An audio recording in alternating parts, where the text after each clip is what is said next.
And please give a very warm welcome to Professor Marlies Schijven.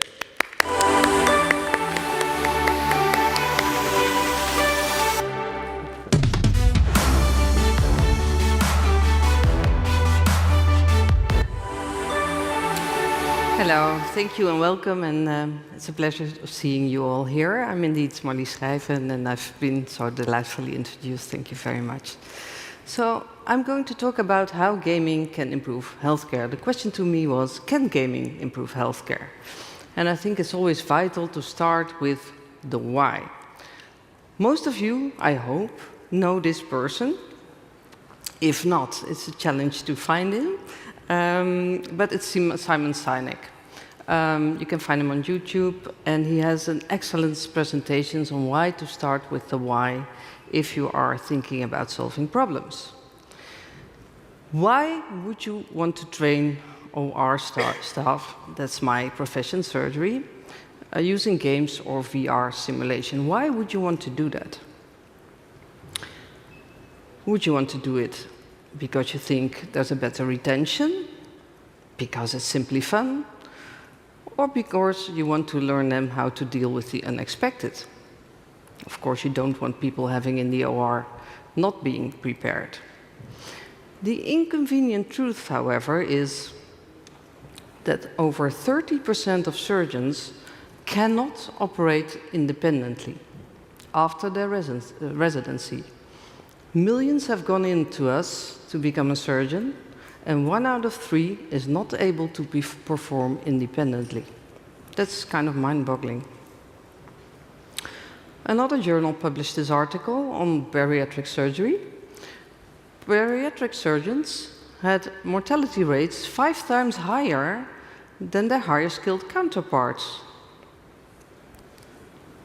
And an estimated 7 million patients around the world experience surgical complications, so we should train them, right? We should prepare them for the unexpected. Now, just as in flight aviation, we have simulators. Okay, so let's give them one. Pricey things, but they can help you navigate through surgical procedures, or part of it. And this is a picture of, let's say, 8 years ago, and we put it in the resident room. We got to the main journals, and we said you have to perform on the simulator before you're allowed to go into surgery. Kind of a sad result. It was there under their fingertips. Can you estimate how many hours they have performed on the simulator? While everyone agrees that it's important to practice, only 5% of residents had done so. None of them was asked if they have really used it. And the total duration after 4 months was a mere 163 minutes. So putting a simulator in the vicinity of residents just does not work, nor is spending money on it. So what would help? Would we augment the environment with virtual reality? Would that help? More immersive? So if we bring the surgeon into a fully immersive VR environment, what will happen then? Let's have a look. If we build We constructed an artificial simulations like operating this, room based on a 3D model kit purchased from the Unity Asset Store. It includes realistic surgical devices, furniture and props, as well as animated characters. The HTC Vive's room scale tracking allows the user to freely walk around this artificial operating room and actively explore the virtual space before starting the laparoscopic training. The simulation uses special input devices called sim balls that resemble real instruments used during surgery. For increased realism and visual feedback, these devices are rendered inside the virtual reality, matching the movements of the user. This makes grabbing and handling of the instruments much easier while wearing the VR headset. Users can then perform laparoscopic training tasks in the same way they have before, with a conventional monitor, but in a more immersive and realistic manner.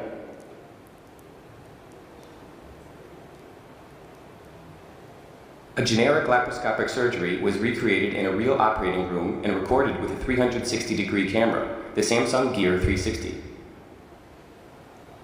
By mapping the recorded video on a large sphere, users can experience a realistic depiction of surgery while performing a training task with the laparoscopic simulator.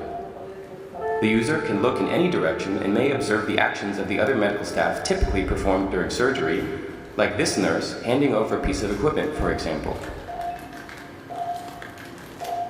Moving around the operating room is not possible, but this is an insignificant restriction, since surgeons typically do not leave their position at the operating table during surgery.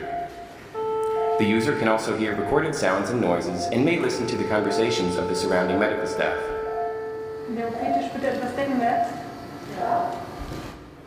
Now this is as close as you can get to the real environment. And do you think it works? Of course it works, if you use it. Now, they did a randomized clinical trial using a virtual reality tool to teach all steps of surgery for tibial.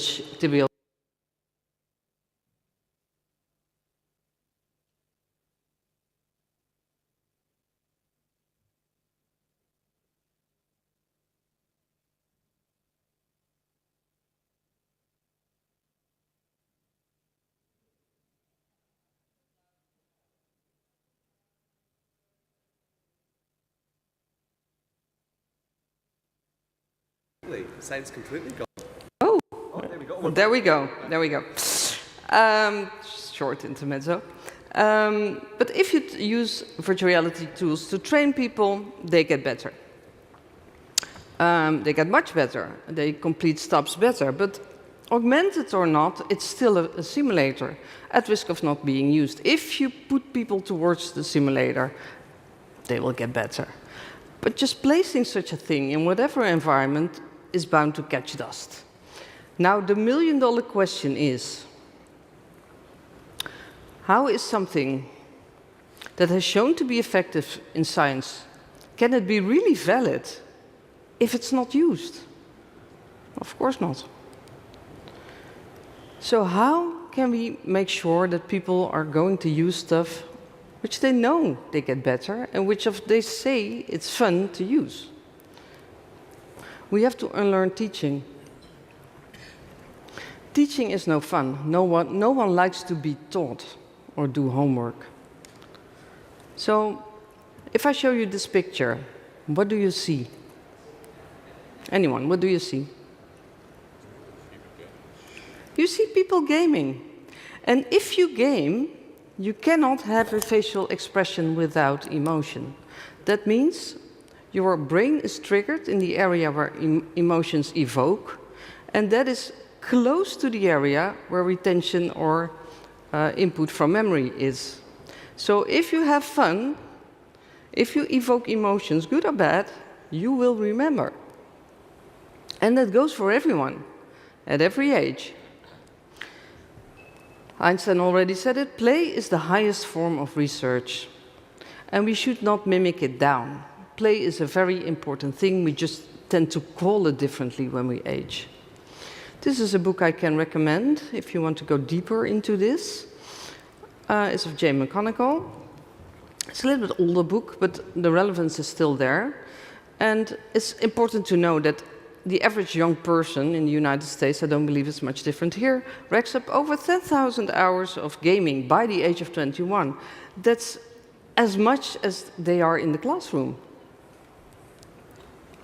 And we spend 3 billion hours a week as a planet playing video games. And 5 million gamers in the US are spending more than 40 hours a week. That's a full-time job. So if we can capitalize upon that, we might have hit the red button. Now, if I have to explain the difference a little bit, it's reality. And virtual reality is or simulation is as close as much approximation of reality. Now, serious gaming is putting a layer over it and make sure that something else is created based on reality. In the end, in surgery, my profession, you need to have the same result. You need to have an expert surgeon, and it's important to keep realizing that 30% is not after $1 million training. we have to get them into the flow zone, because otherwise they're either bored or they don't engage. So we have to find a way of a stealthy learning, not teaching, but have people having fun, and underneath there should be a layer that gets imprinted into their mind of learning. And we did some research about it, and in fact the better future surgeon is a gamer already. We developed these kinds of apps. I'm a big believer on using what you got in your pocket, which is your phone, not in very pricey platforms you have to go to, you don't have at home. Just use your iPhone or Android phone or whatever you have, it's powerful enough. And you can make like quick memory games, or you can make games in which you can challenge your educator. What's more fun than challenging your educator and win? In surgery, we have entrusted professional abilities. That means that you are able to think well about certain types of conditions. And we saw that it really improves very quickly if you use these type of games. A big question is what to focus on if you use these type of games. In the middle, you see me performing laparoscopic surgery. And then I'm in a zone. I'm in that flow zone, which means I'm unperceptive of everything that goes around me. Now, when I do surgery at my bone marrow, I become more perceptive for things around me because I'm less in the flow zone. But for residents, they are into that zone and they cannot even see what is going on around them. It's a little bit like this. Your mind fills in what you think you see, but it can be deviant. And that is where the errors are. So we have to train them on that. So we did a randomized controlled trial on the use of gaming in surgery. And that is what we have to do because my peers only understand randomized clinical trials when it comes to evidence. So you can make whatever beautiful out there and feel on your gut that is going to work, but you need to show it. Otherwise, you won't be able to integrate it into training. And we see that gaming does increase situational awareness, of course. Now, what if we combine virtual reality with serious gaming? This is one we did. This is in my hospital. It's a very simple VR environment. You can make choices. Hey, goed dat je er bent. It's Dutch. Nou, we zijn allebei een keer op tijd. Dat gebeurt ook nooit. Oké, we hebben nog 10 minuten, maar volgens mij kunnen we wel vast die kant op gaan. Ik denk, oh, wow, die man. Moeten we wat doen?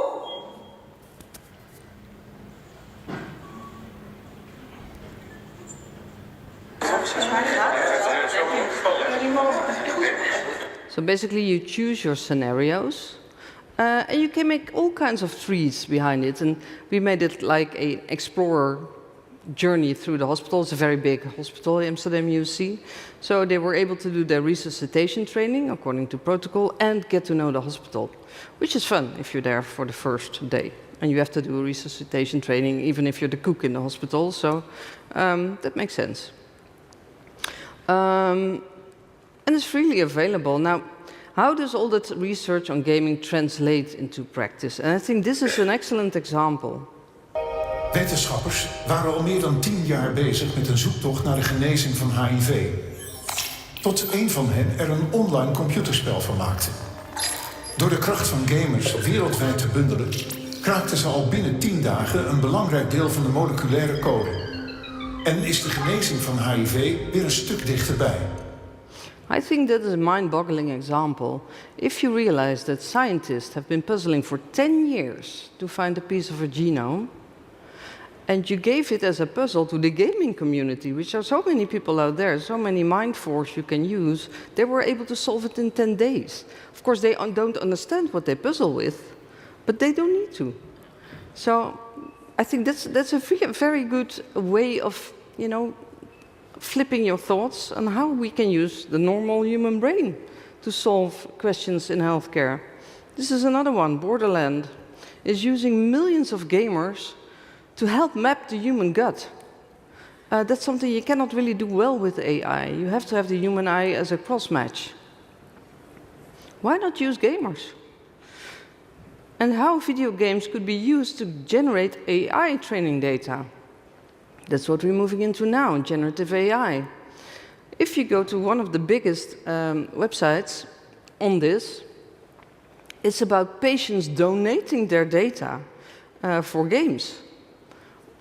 There is no middleman or medical industry in between.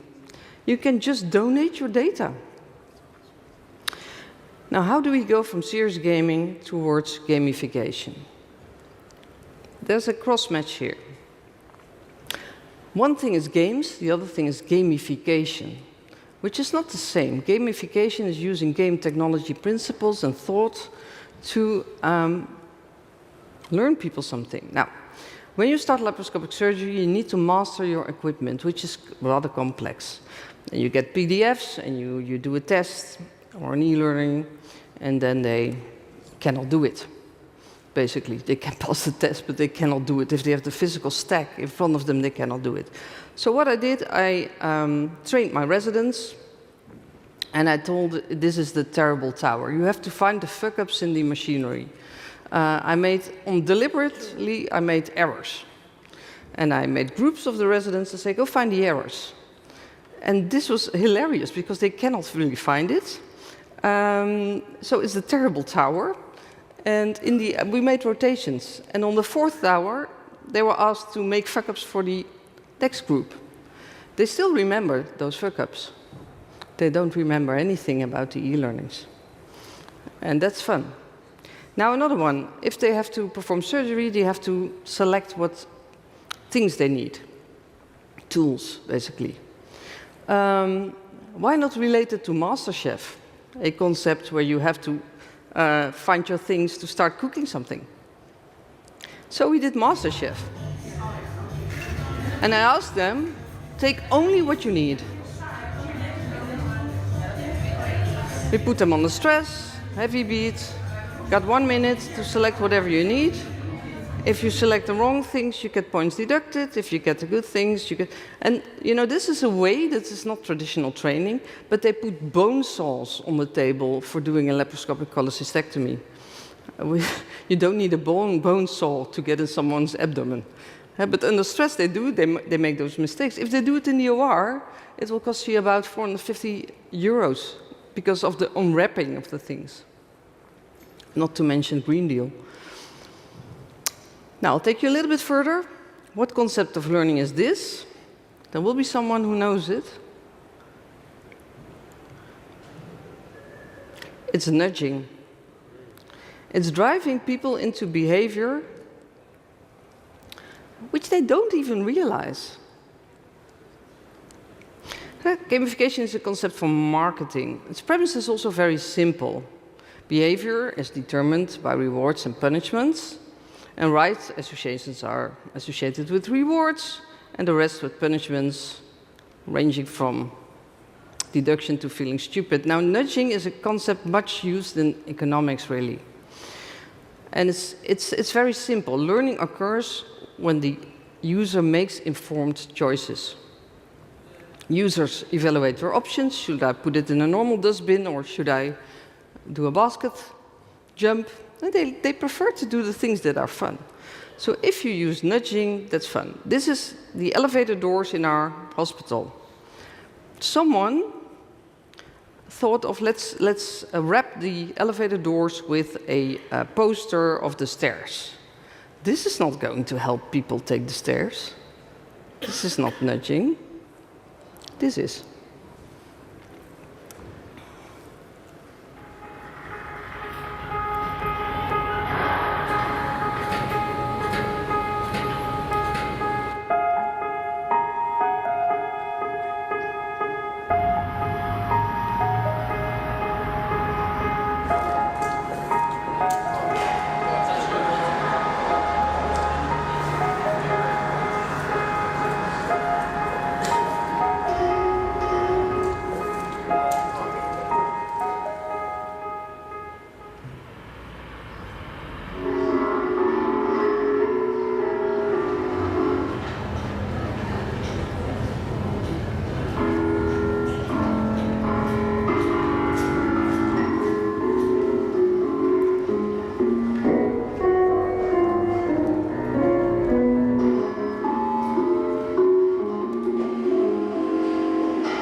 Fun theory.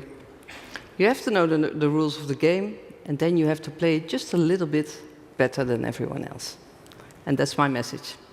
If you want to know more, you can visit my website. There's a lot of information there, and I'd be happy to take questions from the audience. Thank you. Round of applause for Professor Schijven. Thanks so much. So we're going to open up to questions from the audience. Does anyone have a question for Professor Schijven? Not at all. Well, I'll ask one then. Looked like a lot of fun, all the different ways of using games and gamification and nudging. What was the most fun? What have you found the most compelling or effective, or that people were almost slightly addicted to using or having too much fun with? I'll use an example of where people made fun of me. Right. I decided that it was, we had so many people running around in the operating theaters, and we just don't know who they are. So I started using my name on my forehead. And people think she's mental. Right. It's not kindergarten. Why have a name on the cap? Now, everyone has the name on the cap. We have sticker dispensers, put a name on the cap, because it's just simply easy to address someone by name, especially when people are working in and out. So it's not about having fun, this one is, but it's about changing from being ridiculized to a normal practice. And I think that helps us a lot. Have you ever thought about using monetization? Oh, well, we're always short of money in healthcare. Can you explain? Yeah. Thanks so much. It's been fantastic to have you. A round of applause, please, Professor Schijven. Thank you. Please make your way. Yeah. Thank you very much.